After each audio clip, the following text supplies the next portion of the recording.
Christopher Reeve's children never watched that Flash CGI cameo, say he'd choose Remains of the Day over Superman as the film he's proud of most.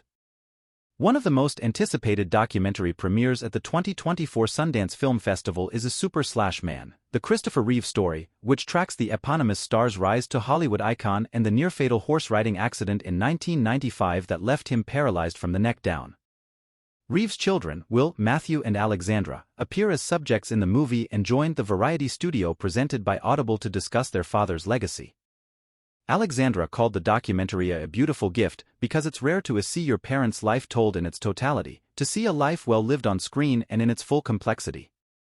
We wanted people to see the highs and lows, the public facade and what's happening at home. It is a gift.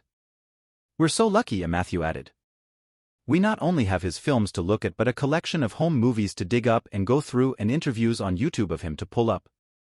Seeing things I hadn't seen before didn't change my perception of him but enhanced it, like some rare Australian interview done in 1977 that was uploaded and I didn't know existed.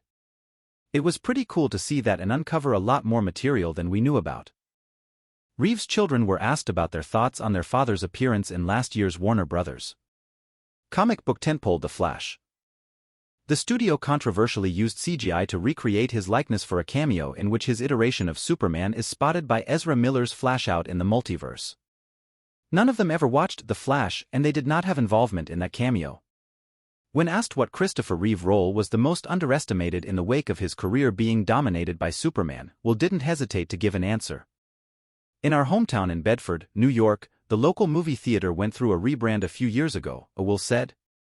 The person in charge of that shift reached out to me and said they'd love to have me screen a film of my choice of my dad's. I responded, sure, but not Superman. We're going to do a Remains of the Day. He was so proud of his role in that movie. It's not a big role.